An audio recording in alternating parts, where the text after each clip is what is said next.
ദൈവമേ ഞങ്ങൾ ഇവനെ കൊണ്ട് മടുത്തല്ലോ എന്ന്. നീ വാ വണ്ടി വാ. ഈ അമ്മമാരൊക്കെ ഇങ്ങനെ പുറകോട്ട് പോയ പിള്ളേർ പിന്നെ എവിടെ പോയി ഇരിക്കും അമ്മ?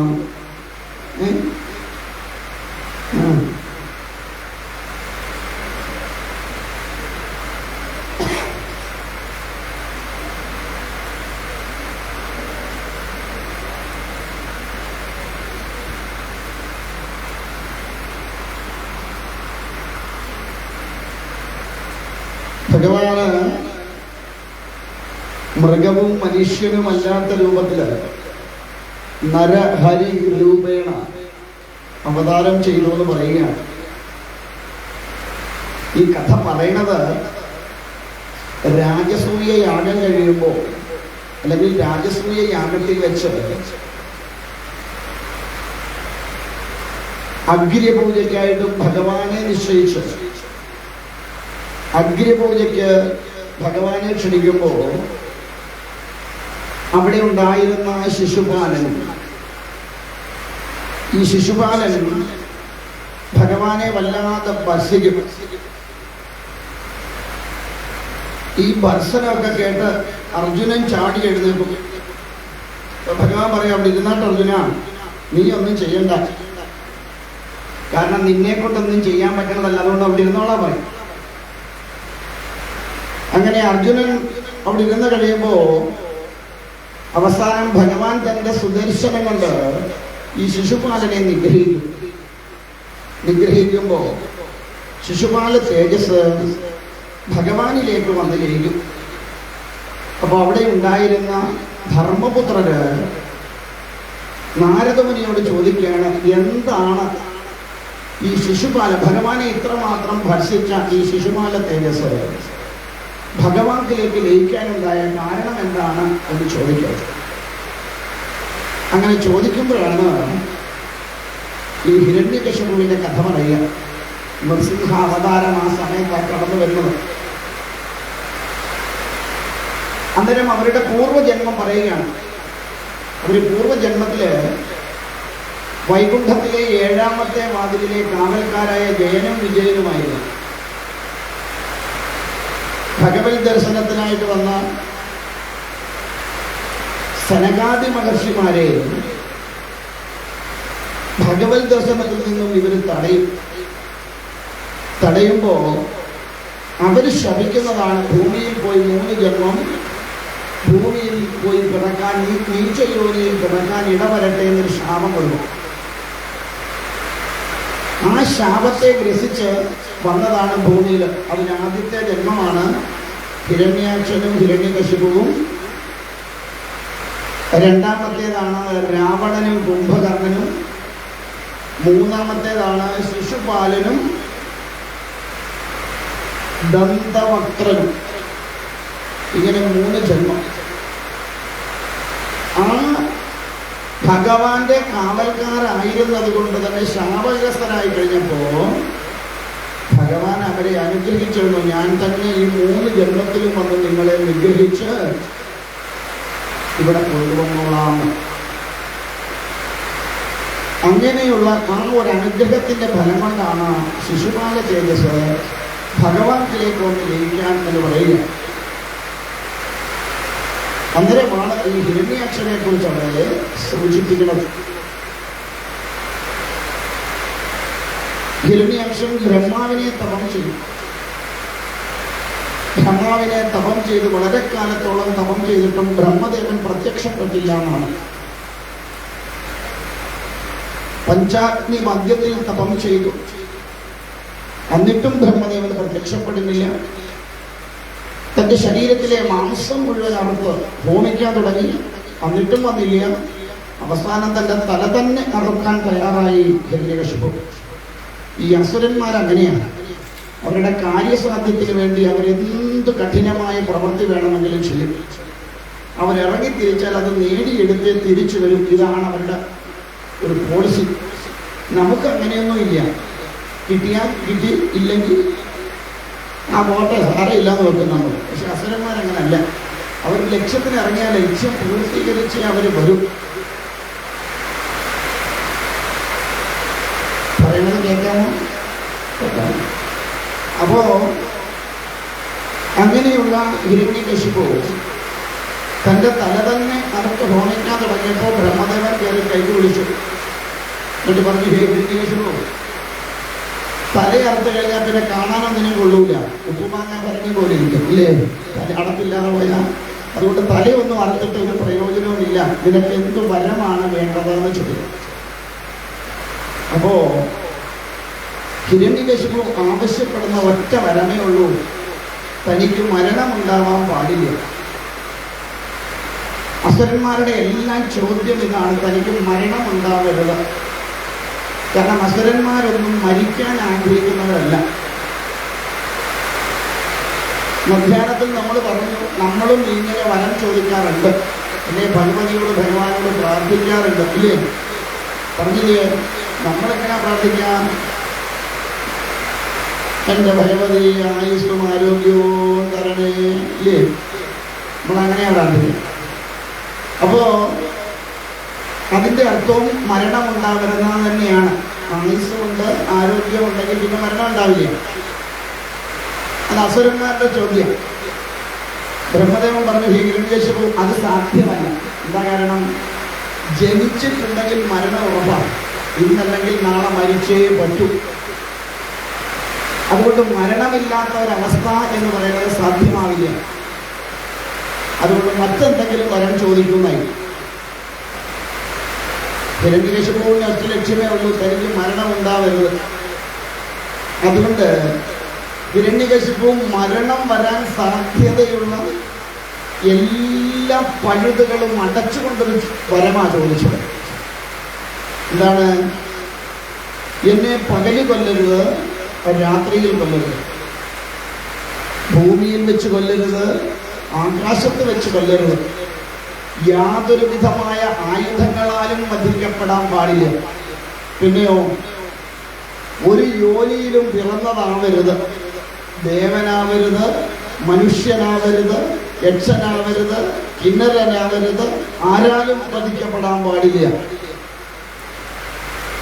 പിന്നെയോ, ബ്രഹ്മാവിന്റെ സൃഷ്ടിയിൽപ്പെട്ടത് ഒന്നുമാവരുത്. പിന്നെ ആരാ കൊല്ലുക? ബ്രഹ്മദേവൻ ആകെപ്പാടെ ഒന്ന് കൺഫ്യൂസ്ഡ് ആയി എന്നാണ്. കാരണം ഇതും ഇവന്റെ ലക്ഷ്യം മരണമില്ലാതാകണം എന്നതാണ് എന്നുള്ളത് ബ്രഹ്മദേവൻ അറിയാം. അവിടെ നിന്നുകൊണ്ട് ബ്രഹ്മദേവൻ ആ പ്രതിസന്ധി ഘട്ടത്തിൽ നാരായണനെ ഒന്ന് മനം കൊണ്ട് കണ്ടു എന്ന് പറയാം. ഈ നാരായണൻ എന്ന് പറയുന്ന ആളത്ര നിസ്സാരക്കാരനൊന്നുമല്ല. പുള്ളി എല്ലാ ഊടായ്മയും കൊടുക്കും, തീർക്കേണ്ടവനെയൊക്കെ തീർക്കുകയും ചെയ്യും. അത് ഏത് വിധത്തിലായാലും ശരി, ഇല്ലാതാക്കേണ്ട ഒന്നുണ്ടെങ്കിൽ അതിനെ ഇല്ലാതാക്കിയിരിക്കും. കാരണം സ്ഥിതിയുടെ കാരകനാണ്. സ്ഥിതി ഭംഗിയായി പോകണമെങ്കിൽ ഇല്ലാതാവേണ്ടതിനൊക്കെ ഇല്ലാതാക്കണം. അതുകൊണ്ട് ബ്രഹ്മദേവന് അനുഗ്രഹം കൊടുത്തു, അങ്ങ് വരം കൊടുത്തോളൂ. ബ്രഹ്മദേവൻ പറഞ്ഞു, തഥാസ്തു, അങ്ങനെ തന്നെ ആയിക്കോട്ടെ. ഈ ദേവന്മാർക്കെല്ലാം ഒറ്റ വാക്കേ ഉള്ളൂ, തഥാസ്തു. നമ്മൾ എന്തു പറഞ്ഞാലും അവരവിടെ കൊണ്ട് പറയും തഥാസ്തു, അങ്ങനെ തന്നെ ആയിക്കോട്ടെ. നമ്മുടെ പല കാര്യവും നടക്കാതെ അതുകൊണ്ടാണ്. നമ്മൾ ഈ മക്കളുടെയൊക്കെ കല്യാണം നടക്കാതെ വരുമ്പോ എന്താ ചെന്ന് പ്രാർത്ഥിക്കുക? എൻ്റെ കാവിലമ്മേ, എൻ്റെ മോടെ കല്യാണം ഇതുവരെ നടന്നില്ലമ്മേ. അമ്മ അവിടെ നിന്നുകൊണ്ട് പറയും, അങ്ങനെ തന്നെ ഇരുന്നോട്ടെ.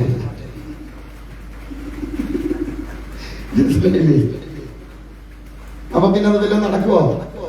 നടക്കില്ല. അതുകൊണ്ട് ഈ ഉള്ളവൻ പറയാറുണ്ട്, ഒന്നും പോയി ചോദിക്കില്ല. ഒരമ്മയാണെങ്കിൽ മക്കളുടെ മനസ്സ് അമ്മയ്ക്ക് അറിയാം, ഇല്ലേ? ഇല്ലേ? ഇപ്പൊ ഉദാഹരണം, നമ്മളൊക്കെ കുഞ്ഞായിരുന്ന കാലത്ത്, സംസാരിക്കാനൊന്നും കഴിവില്ലാതിരുന്ന കാലത്ത്,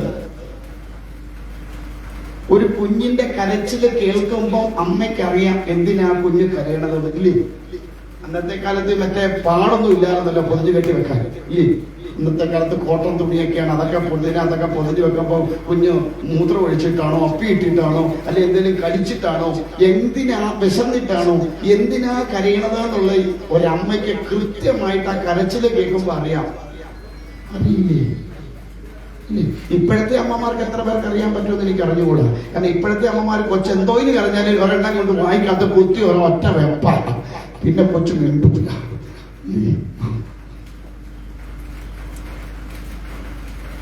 എങ്ങനെ മനസ്സിലായി അമ്മയ്ക്ക് കുഞ്ഞ് കരഞ്ഞത് വിശന്നിട്ടാണ് എന്തെങ്കിലും കഴിച്ചിട്ടാണ്? കരച്ചിലിന്റെ ട്യൂണിനുണ്ടാകുന്ന വ്യത്യാസം ഇല്ലേ? ശരിയല്ലേ? ഇതുപോലെയല്ലേ അപ്പൊ ഈ ജഗത്ത് മുഴുവൻ നിറഞ്ഞു നിൽക്കുന്ന ഭഗവാനും ഭഗവതിക്ക് അറിയില്ലേ മക്കളായ നമുക്ക് എന്താ വേണ്ടതെന്ന്? അറിയില്ലേ? അത് തരേണ്ട സമയത്ത് കൃത്യമായി നമ്മുടെ കൈകളിൽ കൊണ്ടെത്തിക്കില്ലേ? പിന്നെ ദിവസം രാവിലെ പോയി അമ്മച്ചി ഏതായി എന്ന് പറഞ്ഞ് നിൽക്കേണ്ട വല്ല കാര്യമുണ്ടോ? പിച്ചക്കാരെ പോലെ ഉണ്ടോ? ഇനി അതല്ല, എല്ലാം ഒന്നിച്ചു വേണമെന്നുണ്ടെ ഒരു എന്ത് ചെയ്യണം? തൊഴുത് കഴിഞ്ഞ് ഇറങ്ങി പോരുമ്പോൾ ഭഗവതിയോട് പറയാം, ഭഗവതി നീ എന്റെ കൂടെ പോരെ. ആരെങ്കിലും പറയുമോ? നിങ്ങൾ ആരെങ്കിലും പറഞ്ഞിട്ടുണ്ടോ? തൊഴുതിറങ്ങുമ്പോൾ എന്റെ കാവിലമ്മക്കാവേ നീ എന്റെ കൂടെ പോരെന്ന് പറഞ്ഞിട്ടുണ്ടോ? എന്താ പറയാതെ? അയ്യോ സ്വാമി വിളിച്ചോണ്ട് പോയി എവിടെ കൊണ്ടിരുത്തും? 8 ബെഡ്റൂമും 16 ബാത്റൂമും ഉണ്ട്, പക്ഷെ ഒരു റൂം മാത്രമില്ല.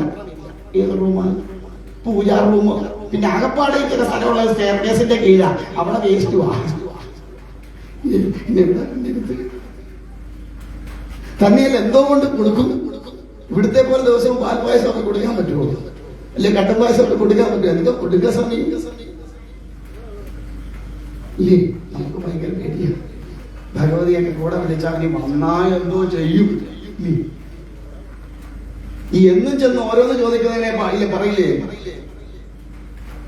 ധനമിരിക്കുന്ന പെട്ടിയുടെ താക്കോൽ ഇരിക്കുന്ന ആളിനോട് ദിവസവും ചെന്ന് 100 രൂപ കടം ചോദിക്കണം. വേണ്ടേ? കാര്യം സാധിക്കണമെങ്കിൽ വേണം. അതേസമയം താക്കോലൊക്കെ മേടിച്ചോട്ട് പോയാലോ പിന്നെ വേണ്ടി ചോദിക്കേണ്ട കാര്യമുണ്ടോ? ഇല്ല. എന്നതുപോലെ ഭഗവതിയെ കോണിഞ്ഞു കൊണ്ടുവരിക.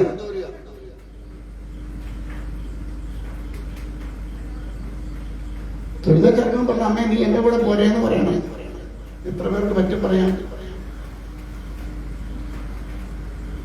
അങ്ങനെ പറയാൻ നമുക്ക്. കാരണം നമ്മുടെ അമ്മയല്ലേ. നിങ്ങളെ പ്രസവിച്ച അല്ലെ നമ്മളെ പ്രസവിച്ച അമ്മ നമ്മളെ കൂടി ഇല്ലേ? ഉണ്ടോ? ഉണ്ട്. അതുപോലെ തന്നെയുള്ളൂ ഭഗവതി. ജഗത്തിന്റെ മുഴുവൻ മാതാവായിരിക്കുന്ന അമ്മയെ കൂടെ നിർത്തിയാൽ എന്താ കുഴപ്പം? ഈ ഭയപ്പാട് അന്ധവിശ്വാസങ്ങളൊക്കെ മാറണം.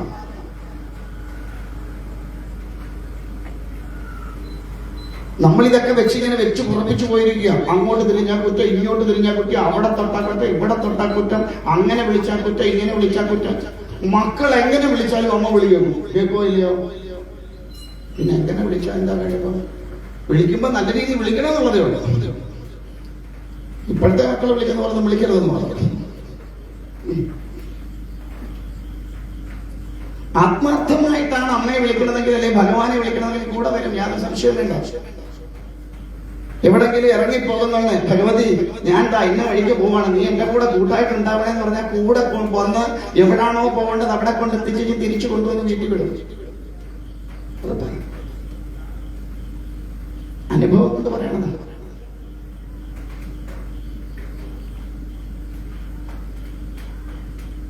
അപ്പൊ എന്തായാലും അതുകൊണ്ട് ഒന്നും ചോദിക്കാതിരിക്കുക. അവിടെ ചെല്ലുക, തൊഴുക, അറിയാവുന്ന നാമം അവിടെ വന്ന് ജപിക്കുക. സന്തോഷം. ചോദിച്ചാൽ തലതിരിഞ്ഞു പോകും. അതുകൊണ്ടാണ്. അപ്പൊ ഹിരണ്യകശിപു ഈ വരം ചോദിച്ചു. ഭഗവാൻ ബ്രഹ്മദേവൻ പറഞ്ഞു തഥാസ്തു, അങ്ങനെ തന്നെ ആയിക്കോട്ടെ എന്ന് അനുഗ്രഹിച്ചു. ഹിരണ്യകശിപുവിനെ വരം കിട്ടിക്കഴിഞ്ഞപ്പോൾ സ്വഭാവം അങ്ങ് മാറി. അസുരന്മാർക്ക് അങ്ങനെ എന്തെങ്കിലുമൊക്കെ ഒരു സ്ഥാനമാനങ്ങൾ കിട്ടിക്കഴിഞ്ഞാൽ പിന്നെ അഹങ്കാരം വർദ്ധിക്കും. സർവ അസുരന്മാരെയും വിളിച്ചു കൂട്ടി എന്നിട്ടൊരു ഓർഡറും ഇട്ടുകൊടുത്തു. എന്താ? ഇനി മുതൽ ഒരു ദേവന്മാരെയും പൂജിക്കരുത്, പ്രത്യേകിച്ച് നാരായണനെ. ഹോമവും പൂജയും എല്ലാം എനിക്ക് മാത്രമായിരിക്കണം. ഓം ഹിരണ്യായ നമ എന്നല്ലാതെ മറ്റൊരു മന്ത്രവും ഇവിടെ ജപിക്കാൻ പാടില്ല. ഈ ദുഷ്ടന്മാര് നാട് ഭരിച്ചാല് സജ്ജനങ്ങൾക്കാണ് ദുഃഖം. ദുഷ്ടന്മാർക്ക് ദുഃഖമൊന്നുമില്ല. എന്താ? കാരണം ദുഷ്ടന്റെ കൂടെ കൂടും. പക്ഷെ സജ്ജനങ്ങൾക്ക് അങ്ങനെയല്ല. ഒരു സജ്ജനങ്ങളൊക്കെ ആകപ്പാടെ വിഷമിച്ചു. ഭഗവാനുള്ള പൂജകൾ മുടങ്ങുന്നു, ഹോമങ്ങൾ മുടങ്ങുന്നു, എല്ലാം മുടങ്ങുന്നു. എന്താ ചെയ്യാൻ? ഉള്ളിന്റെ ഉള്ളിൽ ഭഗവാനെ സ്മരിക്കാൻ തുടങ്ങി സർവരും. അങ്ങനെ ഭരണം ഭംഗിയായിട്ട് നടക്കുന്ന കാലം ഹിരണ്യകശിപുവിന്റെ അഭിപ്രായ പ്രകാരം അദ്ദേഹം വിവാഹമൊക്കെ കഴിച്ചിരുന്നു. കയാധു എന്ന് പറയുന്ന സ്ത്രീയെയാണ് വിവാഹം കഴിച്ചത്.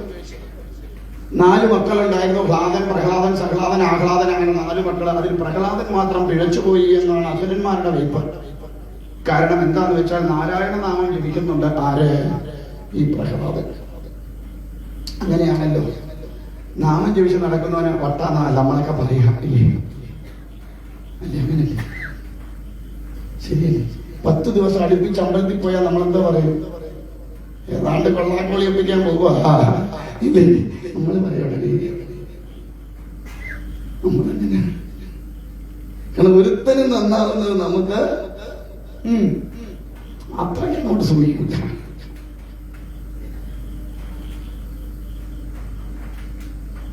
പ്രഹ്ലാദൻ നാരായണനാമം ജപിക്കുന്ന ആളായിരുന്നു. അതുകൊണ്ട് പ്രഹ്ലാദൻ മാത്രം ആ അസുരകുലത്തിനൊരു മുള്ളായിട്ട് തീർന്നു. ഈ അസുരന്മാർക്ക് നാമജപം കേട്ടാൽ വലിയ ബുദ്ധിമുട്ടാണ്. എന്താ കാരണം? എവിടെയാണോ ഈശ്വരീയ സങ്കല്പങ്ങൾ വർദ്ധിക്കുന്നത് അവിടെ ആസുരീ ഭാവത്തിന് നാശമുണ്ട്. അസുരന്മാരെ നിഗ്രഹിക്കാൻ ഏറ്റവും നല്ല ഉപാധി നാമജപമാണ്. കൂട്ടായ നാമജപം ഉണ്ടായാൽ അസുരന്മാരുടെ പത്തി താഴും. എവിടെ നാമജപം ഇല്ലാതെ ഇരിക്കുന്നു അവിടെ അസുരന്മാര് വർദ്ധിക്കുകയും ചെയ്യും. ശ്രീരാമസ്വാമിയും സീതാദേവിയും ലക്ഷ്മണനും കൂടി വനത്തിൽ പോയപ്പോ നിരന്തരം സീതാദേവി ആരെക്കുറിച്ചായിരുന്നു സ്മരിച്ചുകൊണ്ടിരുന്നത്?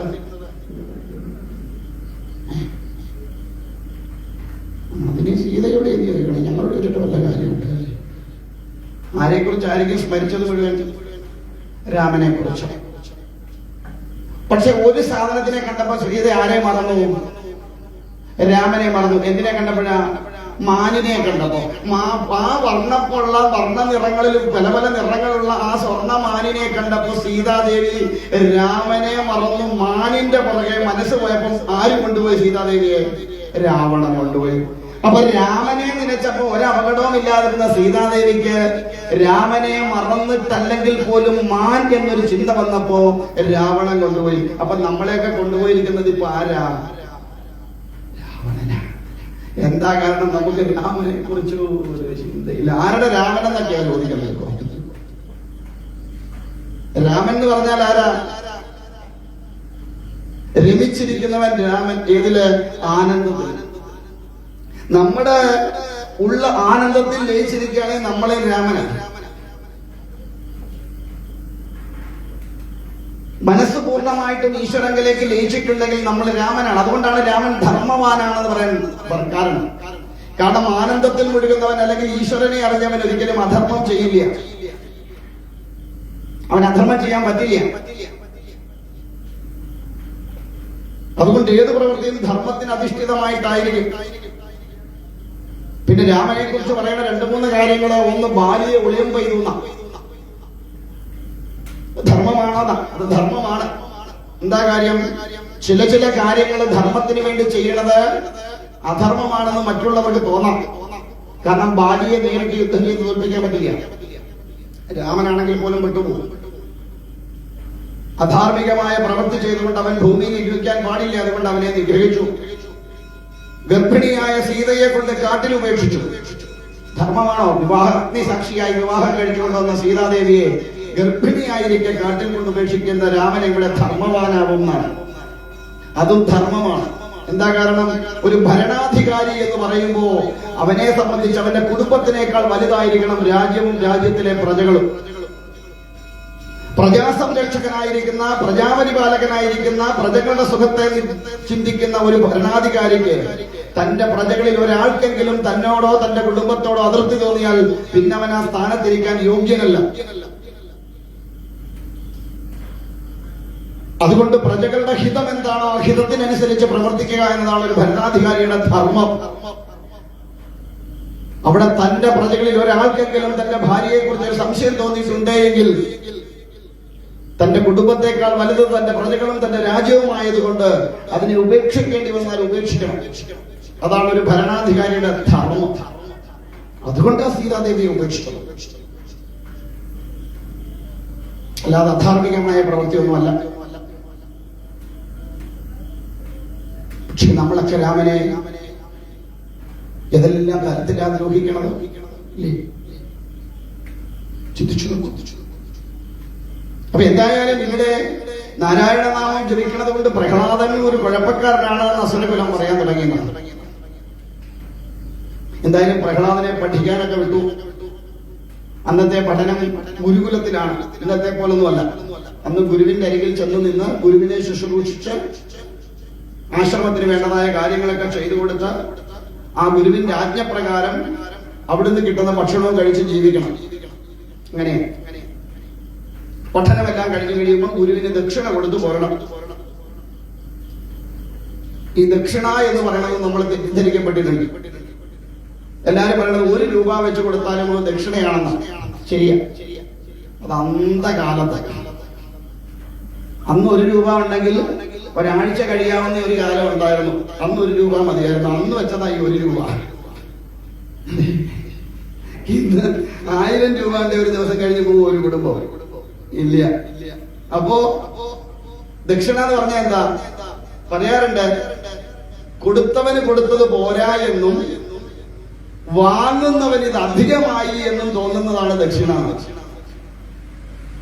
കൊടുത്തവന് ഇത്രയും കൊടുത്താൽ പോരായിരുന്നു അദ്ദേഹത്തിന് എന്ന് തോന്നുകയും വേണം. വാങ്ങുന്നവന് ഇല്ലോ ഇത്രയുണ്ടോ എന്ന് തോന്നുകയും വേണം.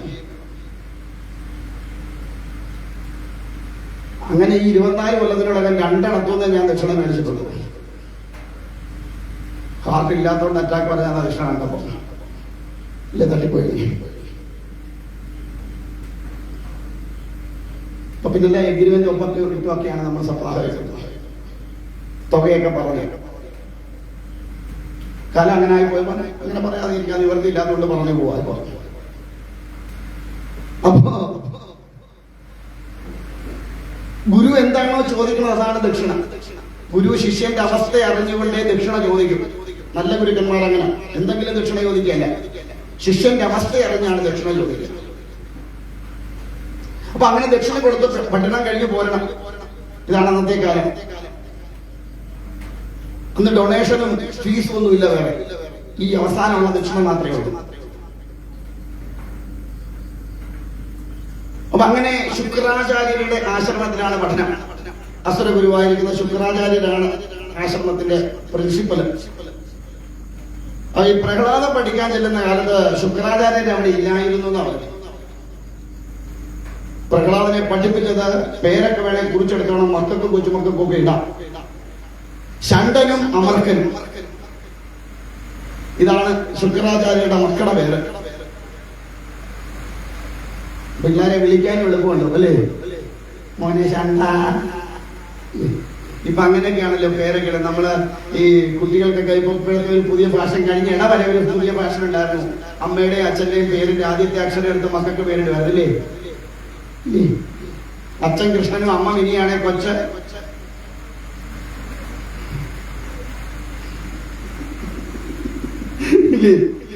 പണ്ടുകാലത്ത് എങ്ങനെ പേരിടുക? ശങ്കരൻ, വാസുദേവൻ, സദാശിവൻ, നാരായണൻ, ഗോവിന്ദൻ, വിശ്വനാഥൻ, ശങ്കരി, ലക്ഷ്മി, ഗോമതി, ശാരദ, വത്സല അല്ലേ? ഇതൊക്കെ ആരുടെ നാമങ്ങളായിരുന്നു? ഭഗവാന്റെയും ഭഗവതിയുടെയൊക്കെ നാമമാണ്. ഇപ്പൊ ഈ ഒറ്റ പേര് ഇങ്ങനെ ആദ്യത്തെ അക്ഷരവും ചേർത്ത് ഇപ്പൊ മാറ്റി കഴിഞ്ഞിട്ട് ഇപ്പൊ അത് മനട്ടു ഇത്രയേ ഉള്ളൂ. വിളിക്കാൻ എളുപ്പമാവില്ലാതെ ആകെപ്പാടെ ഒന്നും അല്ലെങ്കിൽ അക്ഷരങ്ങളൊക്കെ വെച്ചിട്ടാണ് ഇപ്പം കുഞ്ഞുങ്ങളുടെ പേരിടുക. കാരണം പഴയ പേരുകളോടൊന്നും ആർക്കും വലിയ താല്പര്യം. എല്ലാവരും ഫാഷനബിൾ അല്ല എന്നുള്ളതാണ്. ചിലര് ഫേസ്ബുക്കിൽ പോസ്റ്റ് ഇടുന്ന കാണാം, കേട്ടാ ഞെട്ടുന്ന പേര് വേണമെന്നാണ്. ബോംബെന്ന് ഇട്ടാ മതി ഞെട്ടും ഇല്ലേ? അങ്ങനെയൊക്കെയാ. കാലം ഒരുപാട് മാറി. അപ്പൊ എന്തായാലും ഇവിടെ ശണ്ഡനും അമർക്കനുമാണ് പ്രഹ്ലാദനെ പഠിപ്പിക്കുന്നത്. പ്രഹ്ലാദൻ പഠിക്കാനിരിക്കുമ്പോൾ വളരെ ശ്രദ്ധാലുവായിട്ടായിരിക്കാം. കാരണം പഠിപ്പിക്കുന്ന ആളിന്റെ മുമ്പിൽ ശ്രദ്ധാലുവായിട്ടിരിക്കണം എന്നാണ്.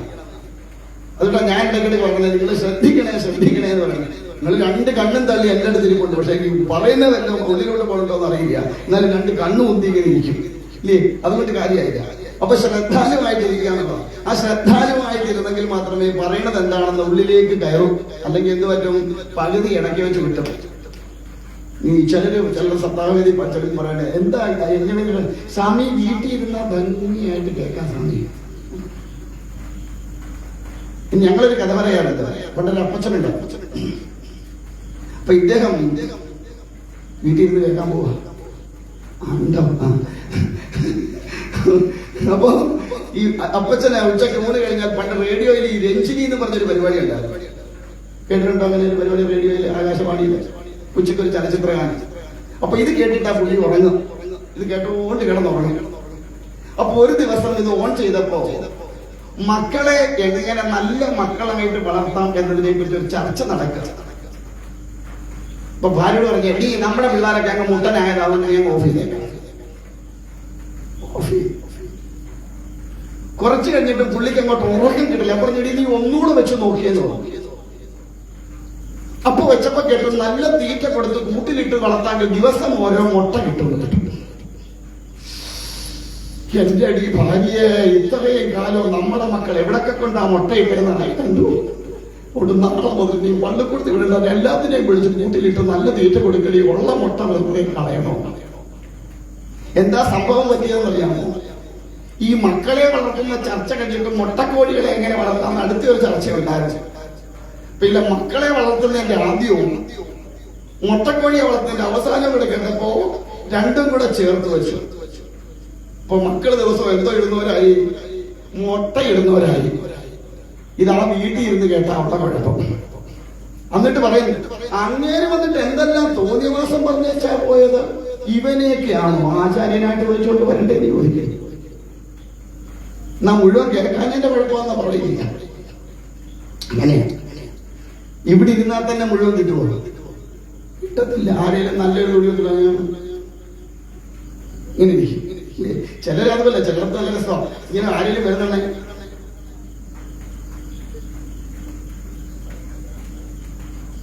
പിന്നെ അവരെവിടെ ഇരുന്ന് കഴിഞ്ഞാൽ മാറി പറഞ്ഞ് തിരിച്ചു വരുള്ളൂ. അങ്ങനത്തെ കാരണം നമുക്ക് ശ്രദ്ധ അതിനകത്തൊന്നും അല്ല. നമുക്ക് ഈ കണ്ണിനെ കാണുന്ന വസ്തുക്കളിലാണ് നമ്മുടെ കുഴപ്പമല്ലത്. കാരണം നമ്മുടെ ഇന്ദ്രിയങ്ങൾ എന്ന് പറഞ്ഞാൽ അത്ര പെട്ടെന്നൊന്നും അടക്കി വെക്കാൻ പറ്റുന്ന ഒരു സാധനം അല്ല. കണ്ണ് കാണാൻ കൊള്ളാവുന്നതിന്റെ പിന്നാലെ ഇങ്ങനെ പറഞ്ഞുകൊണ്ടിരിക്കും. ഇപ്പൊ എന്നെയൊക്കെ കാണാൻ കൊള്ളാവുന്ന ഒരു കഥയും വരട്ടെ, ഇവിടെയൊക്കെ നോട്ടം ഇങ്ങോട്ടായിരിക്കും. ആരാ പുതിയ ഒരാളെ നോക്കും ഇല്ലേ? ചേട്ടന്മാരാണെ തിരിച്ചു നോക്കും. അങ്ങനെ നല്ലൊരു പാട്ട് കേട്ടാൽ ഉടനെ കാലം അങ്ങോട്ട് പോകും ഇല്ലേ?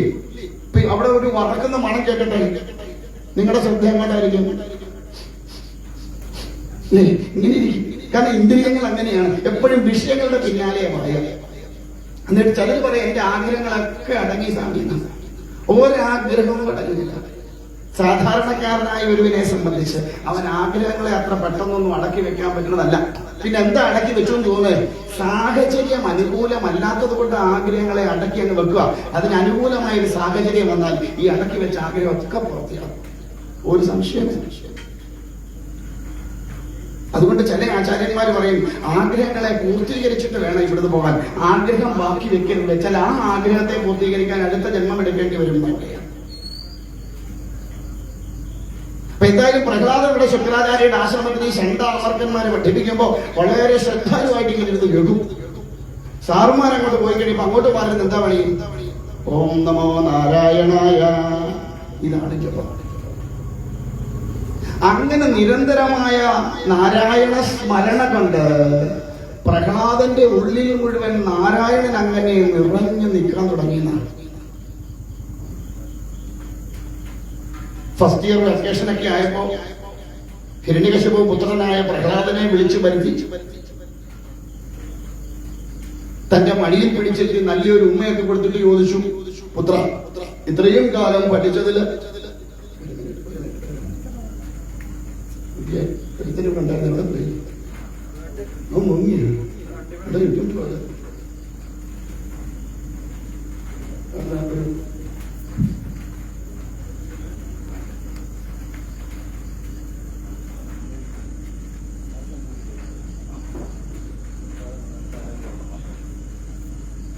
ആചാര്യസ്ഥാനത്ത് ഇരുന്നുകൊണ്ട് ദക്ഷിണ കൊടുക്കാൻ പാടില്ലെന്നാണ് പറയുന്നത്.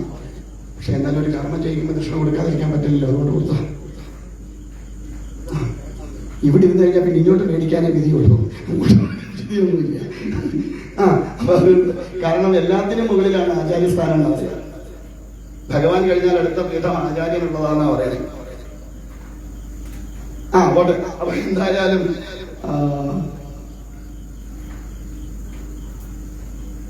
മകനെ വിളിച്ചിരുത്തി ഞാൻ ഒരു സംശയം ചോദിച്ചോട്ടെ, മക്കൾക്ക് എവിടെ ഉമ്മ കൊടുക്കണ്ടേ? മക്കൾക്ക് മുത്തം കൊടുക്കുമ്പോ എവിടെ കൊടുക്കണം? തൊട്ട് കാണിച്ചാൽ മതി.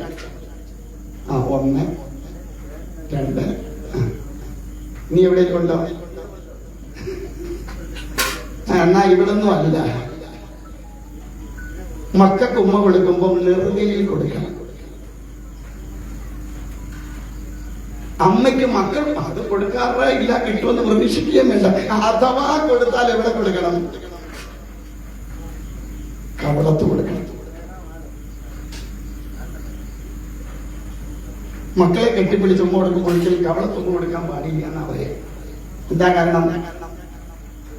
അമ്മയുടെ അല്ലെങ്കിൽ അച്ഛന്റെ ചുംബനത്തിന്റെ ചൂട് തലയ്ക്കകത്ത് നിൽക്കണം.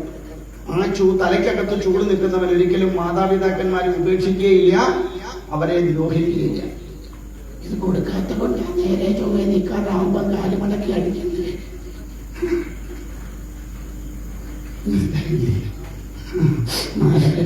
മേടിക്കുന്നവരൊക്കെ കാണും ഇതിനകത്ത്. മകനെ വിളിച്ചിരുത്തി തന്റെ മടിയിലിരുത്തി നെറുകയിൽ ചുംബിച്ചിട്ട് ചോദിച്ചു, പുത്ര, ഇത്രയും കാലം പഠിച്ചതിൽ ഏറ്റവും ശ്രേഷ്ഠമായിട്ടുള്ളത് എന്താന്ന് ചോദിച്ചോ പറഞ്ഞു, ഹേ പിതാവേ, നാരായണ നാമമല്ലാതെ ഈ പ്രപഞ്ചത്തിൽ ശ്രേഷ്ഠമായിട്ടുള്ളത് ഒന്നും തന്നെ ഇല്ല. തന്റെ പുത്രന്റെ നാവിൽ നിന്ന് തന്നെ ഈ വാക്ക് കേട്ടതും പുത്രനാണെന്ന് നോക്കില്ല, വലിച്ചോ വെച്ചു കൊടുത്തു. പോകണ വഴിക്ക് പ്രഹ്ലാദം പറഞ്ഞു, നാരായണ പരിപാലയമാം. നാരായണ, നീ എന്നെ പരിപാലിച്ചോളെ, കാരണം നീ മാത്രമേ ഈ പ്രപഞ്ചത്തിൽ എന്നെ പരിപാലിക്കാനുള്ളൂ. നമുക്ക് തോന്നുന്നു നമ്മുടെ കൂടെ ആരാണ്ടൊക്കെ ഉണ്ടെന്ന്, ഇല്ലേ? ഇപ്പൊ നമുക്ക് ചില ധാരണയുണ്ട്, കെട്ടിയോ എന്റെ കൂടെ ഉണ്ട്, നിന്നെ ഞാൻ കാണിച്ചു തരാം. ഭർത്താവ് വിചാരിക്കും അവളെന്റെ കൂടെ ഉണ്ട്, എനിക്കതാ ധൈര്യം, അത് കാണിച്ചു തരാം. അങ്ങനെ ഓരോരുത്തരും ബന്ധുക്കളും സുഹൃത്തുക്കളും ഒക്കെ ആയിട്ടൊരു വലയം തന്നെ ഉണ്ടെന്ന് നമ്മൾ പ്രതീക്ഷിക്കും. പക്ഷെ അത് എത്ര കാലമേ ഉള്ളൂ? നിന്റെ കയ്യിൽ എത്ര കാലം ധനമുണ്ടോ, നിനക്ക് എത്ര കാലം സ്ഥാനമാനങ്ങളുണ്ടോ, അത്രയും കാലം മാത്രമേ ഇവരെല്ലാം കാണൂ. എന്ന് നീ ഈ ഭൂമിയിൽ ഒന്നുമല്ലാത്ത അവസ്ഥയിൽ എത്തുന്നോ, മറ്റുള്ളവരെ നിന്നെ മാനിക്കാത്ത ഒരവസ്ഥ എന്ന് വരുന്നോ, അന്ന് ഇവരെല്ലാം ഇട്ടേച്ചു പോയി, ഇല്ലേ? ഇനി അച്ഛനെ കൊണ്ട് ഒരു ഗുണവും ഇല്ല, ഇനിയും അങ്ങനെ ഇവിടെ ആശ്രയിച്ചിട്ട് വലിയ കാര്യമൊന്നും ഇല്ല എന്നായി കഴിഞ്ഞാൽ മക്കളെന്തോ ചെയ്യും? അച്ഛനെ ഒരു മൂലയ്ക്ക് ഇല്ലേ? പിന്നെ അങ്ങനെ അംഗീകരിക്കുമോ? എന്താ കാരണം? അങ്ങനത്തെ കാലം ഒരു കാലം. പണ്ടൊരു പ്രഭാഷണത്തിലൊരു ആള് പറയുകയുണ്ടായി, 5 വയസ്സുള്ള കുഞ്ഞിനോട് ചോദിക്കണം, ആരാ നിന്റെ റോൾ മോഡൽ? എന്റെ അച്ഛനാണ്, മൈ ഫാദർ ഈസ് ഗ്രേറ്റ്. ഒരു 15 വയസ്സ് കഴിയുമ്പോൾ ചോദിക്കണം, എങ്ങനെയുണ്ട് അച്ഛൻ? കുഴപ്പമില്ല. ഒരു 25 വയസ്സ് കഴിയുമ്പോൾ ചോദിക്കണം, എങ്ങനെ അച്ഛൻ? ഞാൻ പുള്ളിയെ കണ്ടിട്ട് തന്നെ കാലം പറയാൻ വേറൊന്നും ഇല്ല, ഞങ്ങളെ പുള്ളി ഉറങ്ങുമ്പോ ഞാൻ കയറി വരും, അങ്ങനെ ഉറങ്ങുന്നതിന് മുമ്പ് ഞാൻ ഇറങ്ങി പോകും. ഒരു 50 വയസ്സ് കഴിയുമ്പോൾ ചോദിക്കണം, എങ്ങനെ അച്ഛൻ? ഇല്ല, 5 വയസ്സിൽ പറഞ്ഞത് തിരിച്ചു പറയുന്നത് 50ാമത്തെ വയസ്സിലാണ്. എന്താ കാരണം? അന്നേരം അവൻ അവന്റെ മക്കളെ കൊണ്ട് അനുഭവിച്ചുകൊണ്ടിരിക്കുക. അപ്പോഴാണ് അവൻ ഓർക്കുക, എന്റെ അച്ഛനായിരുന്നു ലോകത്തിലെ ഏറ്റവും വലിയ ഗ്രേറ്റ്. അത് മനസ്സിലാക്കാൻ 5 വയസ്സിൽ മനസ്സിലാക്കിയത് വീണ്ടും മനസ്സിലാക്കാൻ 50 വയസ്സ്.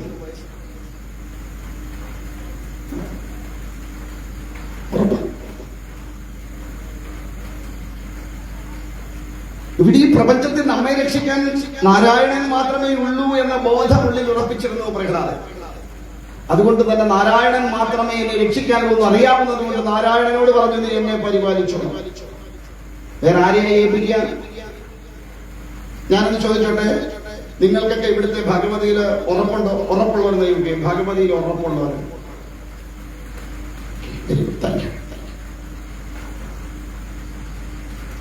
മക്കൾ വലുപ്പം പോകുമ്പോൾ ഫോൺ കൊടുത്തു വിടാറുണ്ടോ? ഉണ്ടോ? ഇപ്പൊ ഇവിടുന്ന് ബാംഗ്ലൂരിൽ പോകാന്ന് വെക്കാം, കുട്ടി പോണ വഴിക്ക് എത്ര പ്രാവശ്യം നിങ്ങൾ വിളിച്ചിരിക്കുന്നു?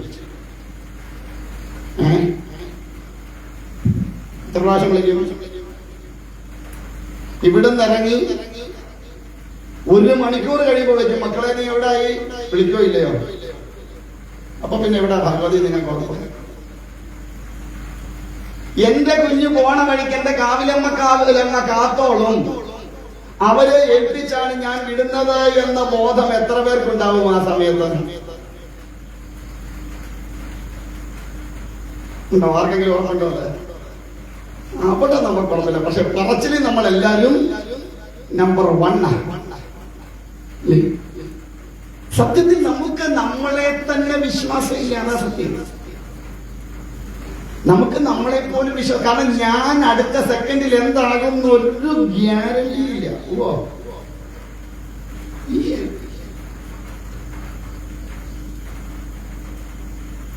പക്ഷെ പ്രഹ്ലാദന് ഉറപ്പുണ്ടായിരുന്നു, നാരായണന് മാത്രമേ എന്നെ ഈ പ്രപഞ്ചത്തിൽ രക്ഷിക്കാൻ കഴിയൂ. കുട്ടിക്കാലത്തെ കുഞ്ഞുങ്ങളെയും കൊണ്ട് അമ്പലത്തിൽ പോകണമെന്ന് പറഞ്ഞത് അതിനാണ്. ആ ഒരു ഉറപ്പ് അവരുടെ ഉള്ളിൽ ഉണ്ടാക്കി എടുത്താൽ ഞാൻ ഒരു അപകടത്തിലും പെടില്ല, ഒരു അധമ പ്രവൃത്തിയിലും പോവാതെ എന്നെ എന്റെ ഭഗവാൻ കാത്തുകൊള്ളും എന്നുള്ളൊരു ബോധം ഉള്ളിൽ ഉറപ്പിച്ചു കൊടുക്കാൻ പറ്റും. ഇനിയിപ്പോ പ്രഹ്ലാദൻ ചില കാര്യങ്ങൾ പറഞ്ഞിട്ടുണ്ട്, ശ്രദ്ധിച്ചു കേട്ടോണം അമ്മമാരൊക്കെ ഉള്ളത്. ഇനി അമ്മമാരാവാൻ പോകുന്നവരെങ്കിലും എന്റെ സ്വാമി ഇനിയും കേട്ടിട്ട് എന്താ കാര്യം, എല്ലാം തെങ്ങും പനയും പോലെ ആയി, ഇനിയിപ്പോ കേട്ടിട്ടില്ല ആ കാര്യം നടന്നിരിക്കേണ്ട കൊച്ചുമക്കെങ്കിലും പറഞ്ഞു കൊടുക്കും. പ്രഹ്ലാദൻ പറഞ്ഞു തരും. എന്തായാലും ഇത് കേട്ട ഹിരണ്യകശിപുവിന് ദേഷ്യം വന്നു, പ്രഹ്ലാദനെ തള്ളിവിട്ടു. അവസാനം ഈ ശണ്ടനെയും അമർക്കനെയോടും ഒക്കെ ദേഷ്യപ്പെട്ടു, ഇനി ഇങ്ങനെയൊക്കെ പഠിപ്പിച്ചോണ്ട് വന്നാൽ പ്രശ്നമാകുമെന്ന് കൊണ്ടുപോയി മര്യാദയ്ക്ക് വളർത്തി എല്ലാം പഠിപ്പിച്ചു വിടാൻ പറഞ്ഞ് രണ്ടാമത് പിന്നെയും വിട്ടു. രണ്ടാമതും പോയി. വെക്കേഷൻ ആയപ്പോ വീണ്ടും വന്നു. തിരിച്ചു വന്നപ്പോഴും ഗതി അത് വല്ലത്തേത് തന്നെ, ശങ്കർ നാരായണനല്ലാതെ മറ്റാരും ഇല്ല എന്നുള്ള വാക്യം കേൾക്കാൻ തുടങ്ങി. മൂന്നാമത് വീണ്ടും വിട്ടു. വിട്ടു കഴിഞ്ഞപ്പോ വെക്കേഷന് വന്നപ്പോ ചോദിച്ചു, എന്താ പുത്ര ഇത്രയും കാലം പഠിച്ചതിന് ശ്രേഷ്ഠം? ഇത്തവണ ഇച്ചിരൂടെ വ്യത്യാസപ്പെടുത്തി എന്നുള്ളതേ ഉള്ളൂ. പറഞ്ഞു, പിതാവേ, ശ്രവണം കീർത്തനം വിഷ്ണു സ്മരണം പാദസേവനം അർച്ചനം വന്ദനം ദാസ്യം സഖ്യം ആത്മനിവേദനം. കേൾക്കാൻ ഈ പ്രപഞ്ചത്തിൽ ഒന്നേ ഉള്ളൂ. എന്തിനെ കുറിച്ചും? നാരായണനെ കുറിച്ചും മാത്രം. ശ്രവണം. നമ്മളൊക്കെ കേൾവിക്കാരൻ. നമ്മളിതെല്ലാം കേൾക്കും. ഇങ്ങോട്ട് ഇറങ്ങി കഴിയുമ്പോ അല്ലെ ഉറങ്ങി കഴിയുമ്പോ സർവസ്വം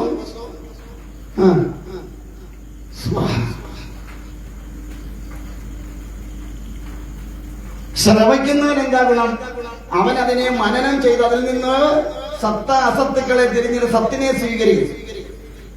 അതുകൊണ്ട് നമ്മൾ മഹാത്മ്യ ദിവസം ഞാൻ പറഞ്ഞിരുന്നു, ആരും ഭാഗവതം കേൾക്കാൻ വരരുത്, ഹൃദിസ്ഥമാക്കാനേ വരാവൂ, ഹൃദയത്തിൽ ചെല്ലുന്നതൊന്നും മാഞ്ഞു പോകില്ല എന്ന് പറയും. അതിന് നല്ലൊരു ഉദാഹരണം ഞാനിപ്പോ പറയാം. ഒരു പാട്ടിന്റെ ഒരു ലൈൻ പറയാം.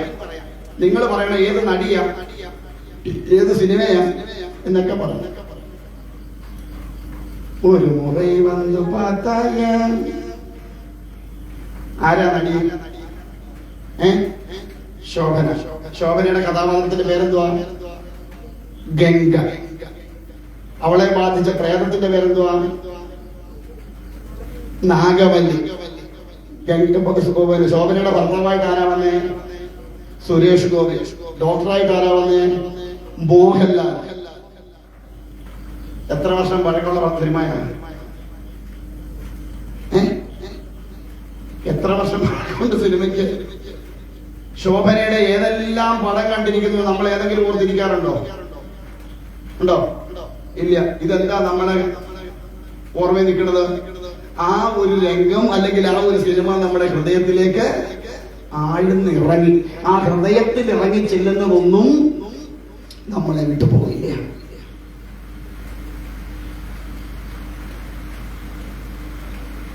നമ്മൾ ഭാഗമൊന്നും ഹൃദിസ്ഥമാക്കാത്തത് കൊണ്ടാണ് നമുക്ക് ഈ പ്രശ്നം ഉണ്ടാവണേ. അതിനെ വേണ്ടവണ്ണം ഉൾക്കൊള്ളാൻ നമ്മൾ തയ്യാറായാല് നമുക്ക് ഈ ഭാഗവതം മുഴുവൻ ഹൃദിസ്ഥമാക്കാൻ പറ്റും.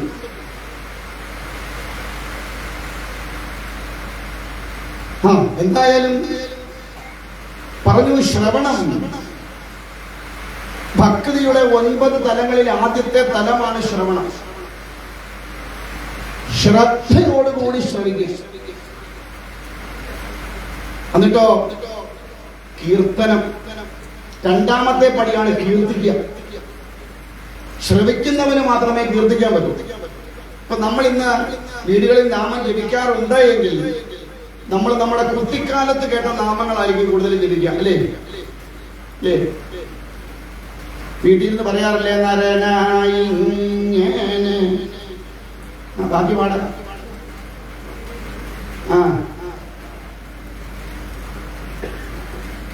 നരകാവാരിധി നടുവിൽ ഞാൻ നരകത്തിൽ നിന്ന് എന്താ മറക്കാന്? അത് കുട്ടിക്കാലത്ത് ശ്രദ്ധയോടുകൂടി കേട്ടത് കൊണ്ടാണ്, അല്ലെ ശ്രമിച്ചത് കൊണ്ടാണ്. ഇന്നത്തെ ഏതെങ്കിലും ഒരു പാട്ട് പാടാൻ പറഞ്ഞു പാടുവോ? നമ്മുടെ ഓർമ്മയിലുണ്ടോ? എന്താ കാരണം? അത് നമ്മൾ കേട്ട് കളയുക. നമ്മൾ ഇങ്ങോട്ട് പോരുമ്പോ ഒരാളെയൊക്കെ എവിടെ പോകുന്നു ശാരദ ചേച്ചി അറിഞ്ഞില്ലയോ, കാവിലമ്മ കാവി സപ്താ നടക്കുന്നു, ഒന്ന് കേട്ട് കളയാന്ന് വിചാരിച്ച് കേട്ട് കളയാമെന്ന് വിചാരിച്ച് പോവാന്ന്. അതുകൊണ്ടാണ്. എന്തായാലും ഇവിടെ പറഞ്ഞു, രണ്ടാമത് കീർത്തനം. അതാണ് ഭഗവാനിലേക്ക് അടുക്കാനുള്ള രണ്ടാമത്തെ ഉപാധി. പിന്നെയോ സ്മരണം, നിരന്തരമായ സ്മരണം. ഭഗവാനെ ഏത് കർമ്മം ചെയ്യുമ്പോഴും ഭഗവാനെ സ്മരിച്ചുകൊണ്ട് കർമ്മം ചെയ്യണം. ഏത് കർമ്മം ചെയ്യുമ്പോഴും, നമ്മുടെ നിത്യജീവിതത്തിലെ ഏത് കർമ്മം ചെയ്യുമ്പോഴും നാരായണനെ സ്മരിച്ചുകൊണ്ടൊന്ന് ചെയ്തു നോക്കൂ, പണി എളുപ്പമാവും. പിന്നെയോ പാദസേവനം. എങ്ങനെയായി പാദസേവ? ദിവസവും ഭഗവാനെ വിളിച്ചിട്ട് ഈ പാദം തൊട്ടു തൊടാനും കഴുകാനും ഒക്കെ പറ്റുമോ? ഇല്ല. പിന്നെ എങ്ങനെയാ ഭഗവാൻ പാദസേവ എന്ന് പറഞ്ഞാൽ എങ്ങനെ ചെയ്യാം? നിർധനനായ ഒരാൾ വന്നാൽ അദ്ദേഹത്തെ സാക്ഷാൽ നാരായണനായി കണ്ടുകൊണ്ട് അദ്ദേഹത്തിന് വേണ്ടത് ചെയ്തു കൊടുക്കുക. ഇനി അതല്ല, ഇങ്ങോട്ട് കയറി വന്നപ്പോ വാതിക്ക് 2 ചപ്പ് കിടക്കുന്നത് കണ്ടു, അതെടുത്ത് അങ്ങോട്ട് കളയുക, അതും ഭഗവത് സേവയാണ്. അതല്ല, തൂത്തുപാരാൻ ഇവിടെ ആളിനെ കാശ് കൊടുത്തിട്ട് ഞങ്ങൾ പെറുക്കി കളയേണ്ട കാര്യമുണ്ടോ എന്ന് ചോദിച്ചാൽ അത് ഭഗവത് സേവ ആയില്ല. പിന്നെയോ ഉച്ച സമയത്തിലിരിക്കുന്ന ഒരാൾക്ക് ഇച്ചിരി വെള്ളം കുടിക്കണമെന്നൊരു തോന്നലുണ്ടായി, അവിടെ ഇരുന്നാട്ടെ ഞാൻ പോയി എടുത്തോണ്ട് വരാം എന്ന് നിറഞ്ഞ മനസ്സോടെ പോയി ഒരു ഗ്ലാസ് വെള്ളം കൊണ്ട് കൊടുത്താൽ അതും ഭഗവത് സേവയാണ്. എന്താ കാരണം? സർവത്തിലും നാരായണനാണ് ഇരിക്കുന്നതെന്ന ബോധത്തോടു കൂടി അങ്ങനെ ഒരു സേവ ചെയ്താൽ അത് ഭഗവത് സേവയാണ്. ഞങ്ങളുടെ ഒരു അമ്മയുണ്ട്, ഏത് വേദി ചെന്നാലും അമ്മ കാണും. നാട്ടിൽ എവിടെയെങ്കിലും സത്താ നടക്കില്ല, വിവാഹം നടക്കണ്ടെങ്കിൽ വന്നാ പണി എന്താ? പുഷ്പ ഇറുക്കുക. പ്രഭാഷണം ഒന്നും കേൾക്കൂല, പുഷ്പ ഇറുക്കുക. ഉച്ചയാകുമ്പോൾ ഒരു പ്ലേറ്റ് എടുത്ത് അതിനകത്ത് ഗ്ലാസ് നിരത്തി വെച്ച് സർവർക്കും വെള്ളം കൊണ്ട് കൊടുക്കുക, വേണ്ടവർക്കല്ല. മൂന്നാമത്തെ പണി എന്താ? പ്രഭാഷണം നടന്നുകൊണ്ടിരിക്കുമ്പോൾ ആരെങ്കിലും വർത്തമാനം പറഞ്ഞാൽ ചീത്ത വിളിക്കുക. ഞങ്ങളുടെ നാട്ടിൽ ചെല്ലുമ്പോൾ അമ്മയ്ക്ക് എന്തോ ഒരു നട്ടിന്റെ അര ജ്യൂസ് ഉണ്ടോന്ന് ഞാൻ നോക്കിയിട്ട് അമ്മയ്ക്ക് ഒരു ജ്യൂസും ഇല്ല. ഇതാണ് അമ്മയാ യഥാർത്ഥ ഭക്തത, യഥാർത്ഥ പാദസേവ ചെയ്യുന്നത് അമ്മയാണ്. ഒരു പ്രഭാഷണം കേൾക്കില്ല. അമ്മ എന്തിനാ വന്നത്? വരുമ്പം വരുന്ന വഴിക്കുള്ള സർവ്വഭൂവും കുറച്ചുകൊണ്ട് വരും. സർവ്വഭൂവും അതെല്ലാം അതിൽ അടർത്തി വൃത്തിയാക്കി പഴയ കൊള്ളില്ലാത്തേക്ക് എല്ലാം കളഞ്ഞ് നല്ല പൂക്കൾ മാത്രം എടുത്തുകൊണ്ട് അവിടെ വെക്കും. അതിൽ പല ഒരു പാദസേവ വേറെ ഇല്ല. ഭഗവാൻ അർച്ചിക്കാനുള്ള പുഷ്പം വൃത്തിയാക്കി കൊടുക്കുക എന്ന് പറയുന്നത് തന്നെ വലിയൊരു പാദസേവയാണ്. ഈ നാരിമാർക്ക് എന്താ ഏറ്റവും വലിയ ഭഗവത് സേവ? സ്ത്രീകളെ സംബന്ധിച്ച് അവരുടെ ഏറ്റവും വലിയ ഭഗവത് സേവ ഏതാണ്?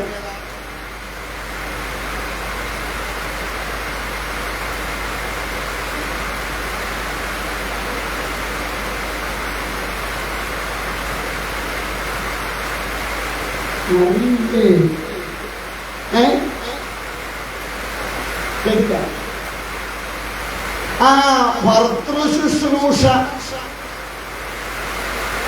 അതാണ് ഒരു സ്ത്രീയെ സംബന്ധിച്ച് ഏറ്റവും വലിയ ഈശ്വര സേവ. ഭർത്താവിനെ ശുശ്രൂഷിക്കുക എന്ന് വെച്ചാൽ എങ്ങനെ?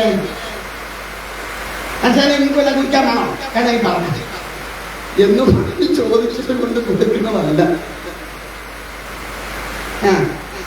പിന്നെയോ മനസ്സറിഞ്ഞു കൊടുക്കാൻ കഴിയണം. ഭർത്താവിന്റെ ഉള്ളെന്താണെന്ന് തിരിച്ചറിയാൻ ആർക്ക് കഴിയണം? ഭാര്യയ്ക്ക് കഴിയണം.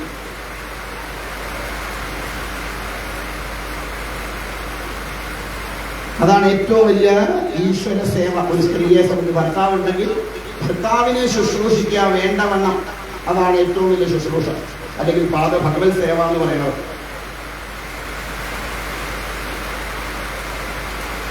അപ്പൊ എന്തൊക്കെയായി? ശ്രവണമായി, കീർത്തനം, സ്മരണം, പാദസേവനം, അടുത്തത് അർച്ചനം. അറിയാവുന്ന നാമങ്ങൾ ജപിക്കുക, മനസ്സുകൊണ്ട് അർച്ചിക്കാം. ഒരു പുഷ്പം വേണ്ട,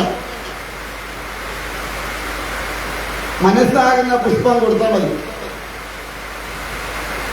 പിന്നെയോ വന്ദനം, നിത്യേന ഭഗവാനെ മനസ്സുകൊണ്ട് വന്ദിക്കുക. ദിവസവും ക്ഷേത്രത്തിൽ പോയില്ലെങ്കിലും കുഴപ്പമില്ല, പോകാൻ പറ്റില്ലെങ്കിൽ, ദിവസവും പോകാൻ കഴിയുന്നില്ലെങ്കിലും മനസ്സുകൊണ്ട് വന്ദിക്കുക നിത്യേന.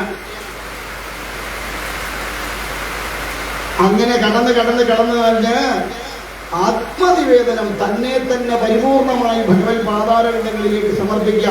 താനും ഈശ്വരനും രണ്ടും രണ്ടല്ല ഒന്ന് തന്നെയാണെന്ന ബോധത്തിൽ ലഭിച്ചു തീരുക. അതാണ് ഭക്തിയുടെ പരമകാഷ്ഠ.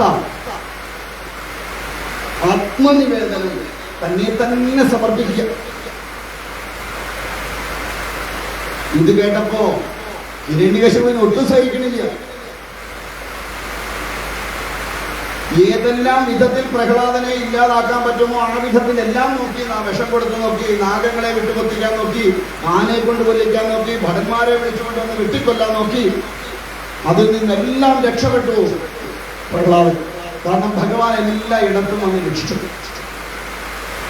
അവസാനം തന്റെ സഹോദരിയായിരിക്കുന്ന ഹോളിക എന്ന് പറയുന്ന ഒരു സഹോദരിയുണ്ട് ഹിരണ്യകശിപുവിൽ.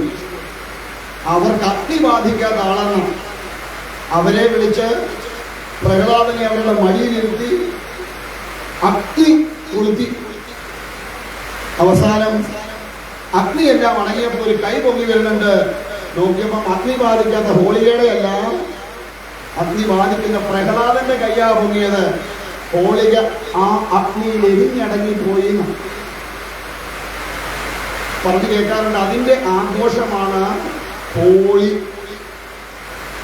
നോർത്ത് ഇന്ത്യയിൽ ആഘോഷിക്കുന്ന വർണ്ണങ്ങൾ കൊണ്ട് ആനന്ദത്തെ നിറച്ചാടുന്ന ആഘോഷം. ഹോളിക ഇല്ലാതായ ഭക്തനെ രക്ഷിക്കാൻ ഭഗവാൻ എടുത്ത ഏറ്റവും ശക്തമായ തീരുമാനത്തിന്റെ ഒരു പ്രതിരൂപമായിട്ട്, അല്ലെങ്കിൽ അതിന്റെ ആനന്ദമായിട്ട് ആഘോഷിക്കുന്നതാണ് ഹോളി. ഹോളിക ഇല്ലാതാക്കിയ ദിവസം എന്നൊക്കെയാ പറയും. ശരിയോ തെറ്റോ അറിയില്ല, എന്തായാലും അങ്ങനെയാണ്. അപ്പൊ അങ്ങനെ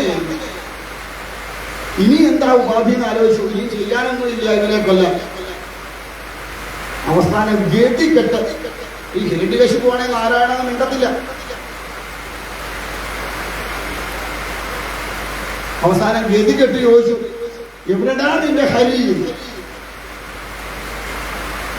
പ്രഹ്ലാദന് ഒരാശങ്കയുണ്ടായില്ല. മുഖത്തും നോക്കിക്കൊണ്ട് പറഞ്ഞു, ഹേ അസുരരാജൻ. അതുവരെ പിതാവേന്ന് വിളിച്ച പ്രഹ്ലാദൻ അവസാനം വിളിക്കുന്ന വാക്കാ ഹേ അസുരരാജൻ. അങ്ങ് ചോദിച്ചില്ലേ എവിടെ എന്റെ ഹരിന്ന്? അങ്ങയുടെ ഉള്ളിലിരുന്നു കൊണ്ട് അങ്ങനെ ചോദിപ്പിച്ചതുപോലും എന്റെ ഹരിയാണ്. അതുകൊണ്ട് ഈ അസുരഭാവമൊക്കെ കൊണ്ട് മാറ്റിവെച്ചിട്ട് ഇനിയെങ്കിലും ഈശ്വരനാമം ജപിക്കാൻ ശീലിക്കൂ എന്ന് അച്ഛനെ ഉപദേശിക്കുന്ന മകൻ.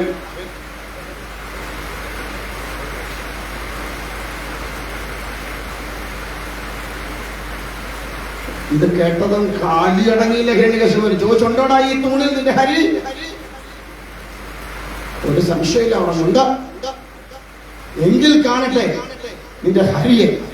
നിന്നെ കൊല്ലും അവനെ കൊല്ലും ഞാൻ എന്ന് പറഞ്ഞിട്ട് തന്റെ വാളെടുത്ത് ഉറയിൽ നിന്ന് ഉരി അവിടെ കാണിച്ച തൂണിൽ ഒറ്റ എടുത്തു കൊടുക്കുന്നു.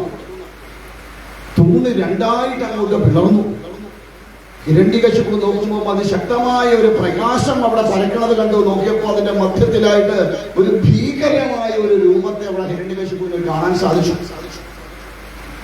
സിംഹത്തിന്റെ തലയും മനുഷ്യന്റെ ഉടലുമായിട്ട് ഒരു ഭീമാകാരമായിരിക്കുന്ന ഒരു രൂപത്തെ കണ്ട് ഹിരണ്യകശിപു നടുങ്ങിപ്പോയി.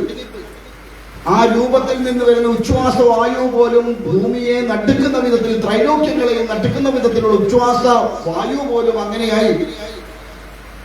ക്രൂരമായ നഖരങ്ങള്, ദംഷ്ട്രകള്, അങ്ങനെ എല്ലാം കൊണ്ടും ഭീകരമായിരിക്കുന്ന രൂപത്തെ കണ്ട് ഹിരണ്യകശിപു കുറച്ചു നേരത്തേക്കൊന്നും നടുങ്ങിപ്പോയിരിക്കും. ഇച്ചിരി കഴിഞ്ഞപ്പോ സ്ഥലകാല ബോധം വന്നു. തന്റെ ശത്രുവാണ് മുമ്പ് നിൽക്കണമെന്ന് തിരിച്ചറിഞ്ഞ ഹിരണ്യകശിപു ആക്രമിക്കാൻ തുടങ്ങി. ഭഗവാനും തിരിച്ചു തന്നെ ഭക്തനായിരിക്കുന്ന ഹിരണ്യകശിപുവിനോട് ആക്രമണം ഏർപ്പാടാക്കി രണ്ടുപേരും കൂടെ ഭംഗിയായ രീതിയിൽ യുദ്ധം ചെയ്തുള്ളതാണ്.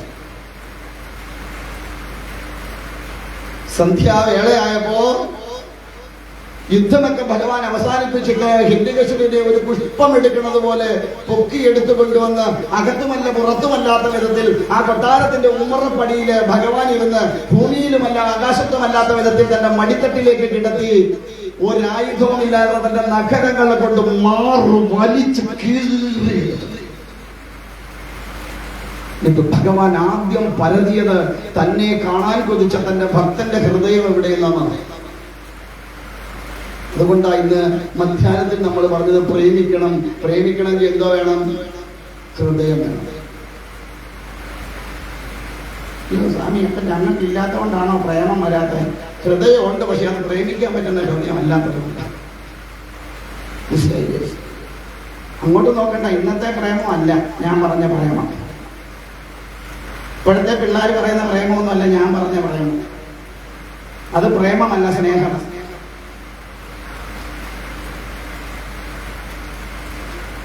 ഭഗവാൻ എന്ത് ചെയ്തു? ആ ഹിരണ്യകശിപുവിന്റെ മാറങ്ങോട്ട് പിളർന്ന് ആ ഹൃദയത്തെ ആദ്യം സ്വീകരിച്ചു. അതിനുശേഷം ആ ശരീരത്തിലുണ്ടായിരുന്ന ശോണിത മുഴുവൻ വാരി പൊട്ടിച്ചു. ആ കുടൽമാലകളെല്ലാം കൂടി എടുത്ത് തന്റെ കഴുത്തിലേക്ക് അണിഞ്ഞു സടയിൽ കൂട്ടി അങ്ങനെ രക്തം ഒഴുകാൻ തുടങ്ങി. ദേവന്മാരെല്ലാം വന്നു നിന്ന് ഭഗവാനെ ഭംഗിയായിട്ട് സ്തുതിച്ചു. പക്ഷേ ഭഗവാന്റെ ക്രോധം അങ്ങോട്ട് ശ്രമിക്കണില്ല. ഇതെല്ലാം വാരിയെടുത്തിട്ട് ജഡമെടുത്ത് വലിച്ചൊരേറും വെച്ചു കൊടുത്തു. ഈ ജഡം കൊണ്ട് ഒരു കാര്യമില്ല. അകത്തിരിക്കുന്നത് പുറത്തു പോയാൽ പിന്നെ ഈ ജഡം ഒന്നിനും കൊള്ളില്ല.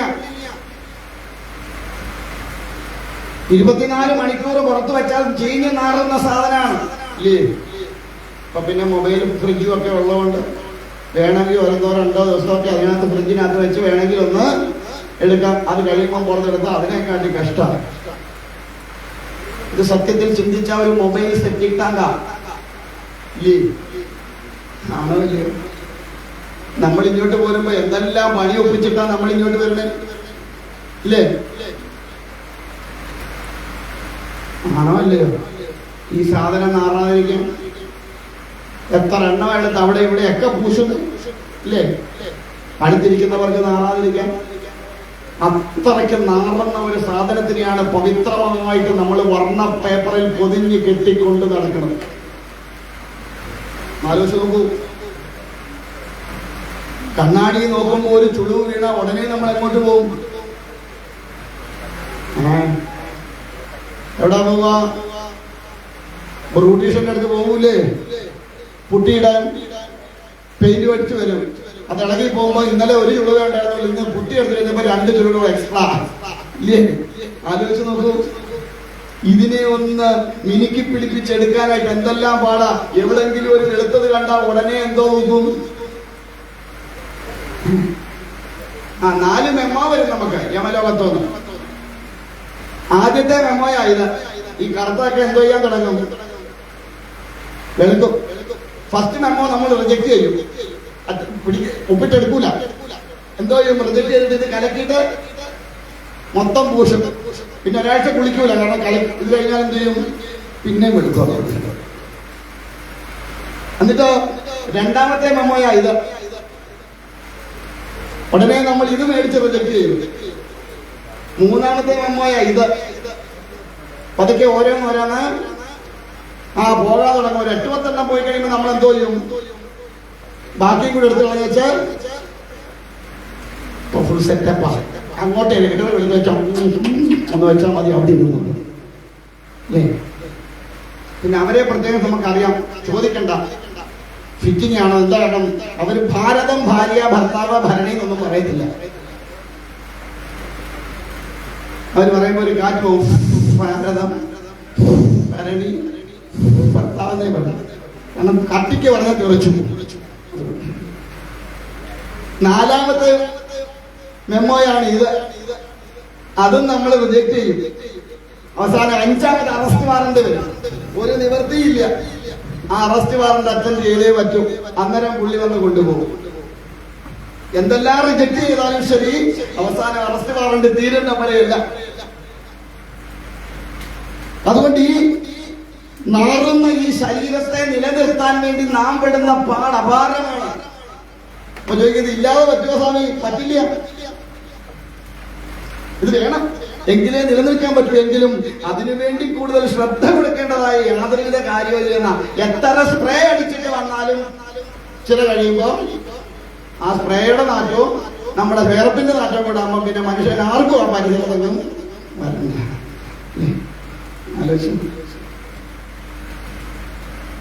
അതിനെയാണ് നമ്മളില്ല പ്രസന്റേഷൻ കൊടുക്കുന്നത്. ഒരു ഇച്ചിരി ഇല്ലാത്ത സാധനം മേടിച്ച് വലിയ മൂടിനകത്താക്കി നല്ല കളറുള്ള പേപ്പർ ഇട്ട് പൊതിഞ്ഞ് ബാൻഡേഡും ഒക്കെ ഒട്ടിച്ച് പേരെഴുതാതെ കൊണ്ട് കൊടുക്കും. എന്താ കാരണം? ആരാ കൊടുത്തതെന്ന് അറിയരുത് എന്ന് പറഞ്ഞതുപോലെ ഇത് അങ്ങനെ പൊതിഞ്ഞുകൊണ്ട് നടക്കുക നമ്മൾ ഈ സാധനത്തിന്. എന്തെല്ലാം ടെൻഷനാ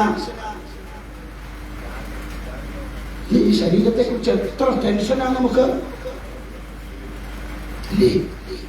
എപ്പോഴാ വീട് പോണേന്ന് അറിയില്ല. എന്നിട്ട് ടെൻഷനാണ്. എവിടെങ്കിലും ഒരു ചൂടടിച്ചാൽ ഉടനെ വെച്ച് നോക്കും, പനിയാണോ അല്ലേ?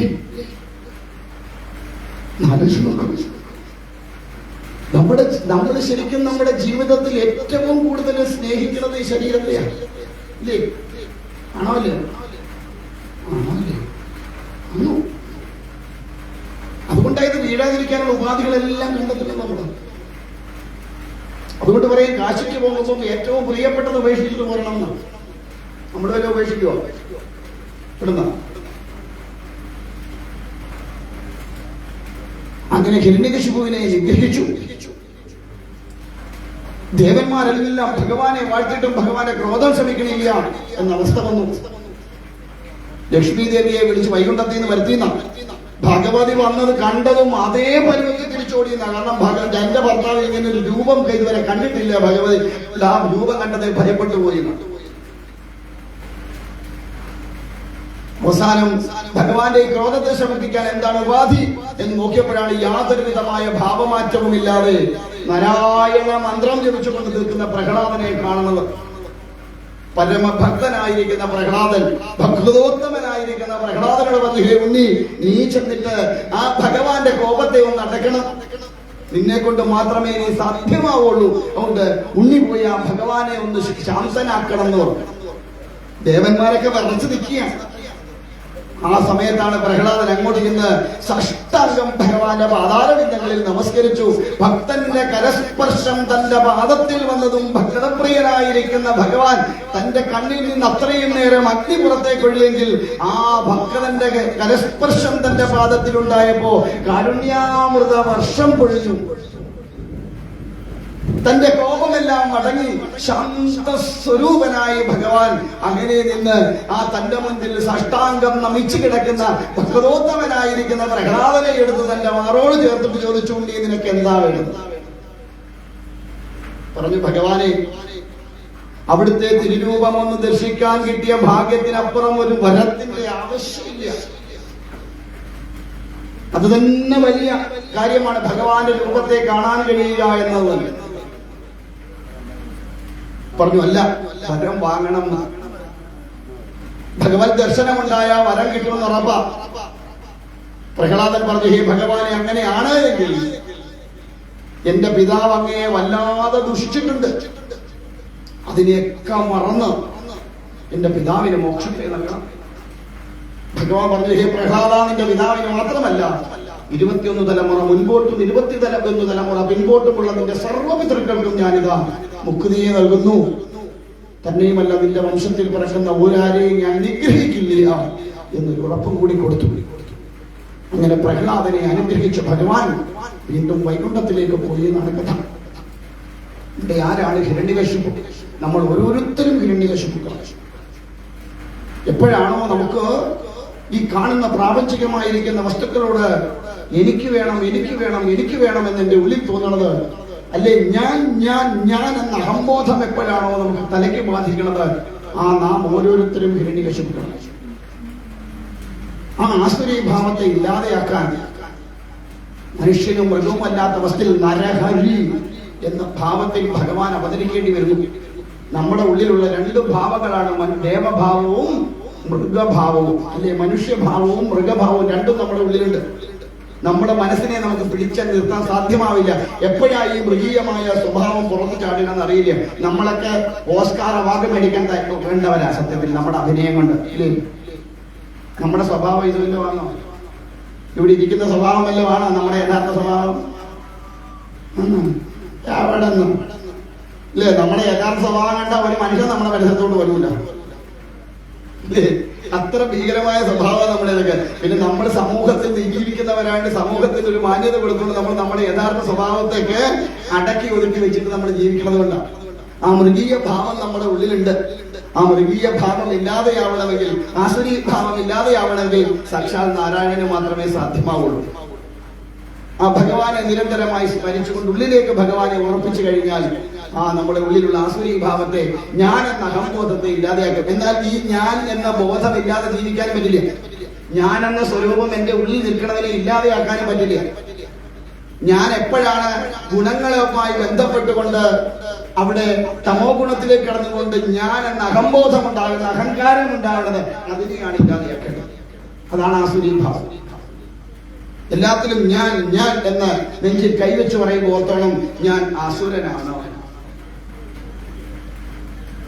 പിടികിട്ടിയോ? അപ്പൊ അതുകൊണ്ട് ആസുരി ഭാവത്തെ നിഗ്രഹിക്കാൻ. പിന്നെ എല്ലാരും പറയാറുണ്ട്, പ്രഹ്ലാദനെ രക്ഷിക്കാൻ വേണ്ടിയിട്ടാണ് ഭഗവാൻ നാരായണൻ ഈ നരസിംഹമായിട്ട് അവതരിച്ചതെന്ന്. അല്ല, പ്രഹ്ലാദനെ രക്ഷിക്കാമെന്ന് മാത്രമായിരുന്നില്ല ഭഗവാന്റെ ലക്ഷ്യം. തന്റെ ഭക്തനായിരിക്കുന്ന ശിശുപാലനെ കൂടി, അതായത് ജയവിജയന്മാരിൽ ഒരുവനായിട്ട് വന്ന ശിശുപാലനെ കൂടി അനുഗ്രഹിക്കുക എന്നൊരു ലക്ഷ്യമുണ്ടായിരുന്നു ഭഗവാൻ. സത്യത്തിൽ ഭഗവാന്റെ അവതാരത്തിന് കാരണക്കാരൻ ഈ ശിശുപാലന, അല്ലെങ്കിൽ ഹിരണ്യകശിപു. ഈ ഹിരണ്യകശിപുവാണ് ഭഗവാന് രൂപം കൊടുക്കുന്നത്. തന്റെ വരത്തിൽ കൂടി നാരായണൻ ഇന്ന വിധത്തിലെ എന്റെ മുൻപിൽ എത്താവൂ എന്ന് നേരത്തെ റിപ്പോർട്ട് അവിടെ കൊടുത്തു. ആ വര ചോദ്യത്തിൽ കൂടി തന്നെ നരസിംഹ അവതാരത്തിന് പ്രധാന കാരണക്കാരി ഹിരണ്യകശിപു. പക്ഷെ അവിടെ അതിനൊരു ഉപാധി വേണം. ഈശ്വര സാക്ഷാത്കാരത്തിനൊരു ഉപാധി വേണം.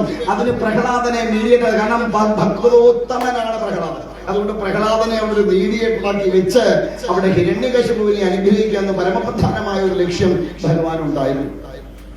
അങ്ങനെ രണ്ടു ഭക്തന്മാരെ ഒരേ സമയം ഒരേ അവതാരം കൊണ്ട് അനുഗ്രഹിച്ച അവതാര സ്വരൂപമാണ് നൃസിംഹാവതാരം. ഇനി അതിനകത്ത് ഒരു ശകലം കൂടി പറയാനുണ്ടായിരുന്നു. അതിനി നാളെ നമുക്ക് നേരം കിട്ടുകയാണെങ്കിൽ പ്രഹ്ലാദനോട് ചോദിക്കുന്ന ഒരു ചോദ്യമുണ്ട്. പ്രഹ്ലാദ, നീ എങ്ങനെയാണ് ഇതൊക്കെ പഠിച്ചെടുത്തതെന്ന്. അപ്പൊ പറയുന്നുണ്ട്, ഹേ സുഹൃത്തുക്കളെ, കൂട്ടുകാരെ, എന്റെ അച്ഛൻ തപസ്സിന് പോകുമ്പോ ദേവന്മാരെല്ലാം കൂടി ഞങ്ങളെ ആക്രമിക്കാൻ വന്നപ്പോ എന്റെ അമ്മ ഗർഭിണിയായിരുന്നു. ഇന്ദ്രൻ എന്റെ അമ്മയെ കൊല്ലാൻ പിടിച്ചുകൊണ്ട് പോണത് കണ്ടപ്പോ നാരദമുനി കൊണ്ടുപോയി എന്റെ അമ്മയെ നാരദമുനിയുടെ ആശ്രമത്തിൽ നിർത്തി. എന്റെ അമ്മയുടെ ശുശ്രൂഷ കണ്ട നാരദമുനി നാരായണ കഥകൾ എന്റെ അമ്മയ്ക്ക് പറഞ്ഞു കൊടുത്തു. പക്ഷേ സ്ത്രീ സ്വഭാവം കൊണ്ട് അമ്മ അതെല്ലാം മറന്നുപോയി. നിങ്ങളൊക്കെ എല്ലാം മറന്നു പോകുന്നതിന്റെ കാരണം അതാ, സ്ത്രീയുടെ സ്വഭാവം അങ്ങനെ. കേൾക്കുന്ന എല്ലാം ഉള്ളിലേക്ക് വേണ്ടാത്ത മാത്രമേ ഉള്ളി നിൽക്കും, ബാക്കി എല്ലാം പുറത്തു പോകും. അപ്പൊ അതുകൊണ്ട് ആ അമ്മയുടെ സ്ത്രീ സ്വഭാവം കൊണ്ട് അമ്മ മുഴുവൻ മറന്നുപോയി. പക്ഷേ അമ്മയുടെ ഉദരത്തിൽ കിടന്ന് ഞാൻ അതിനെ മുഴുവൻ സ്വീകരിച്ചു വെച്ചു. അങ്ങനെയാണ് ഈ ഭൂമിയിൽ വന്നപ്പോഴും എനിക്ക് നാരായണ മന്ത്രത്തെ സ്മരിക്കാൻ കഴിയണത്.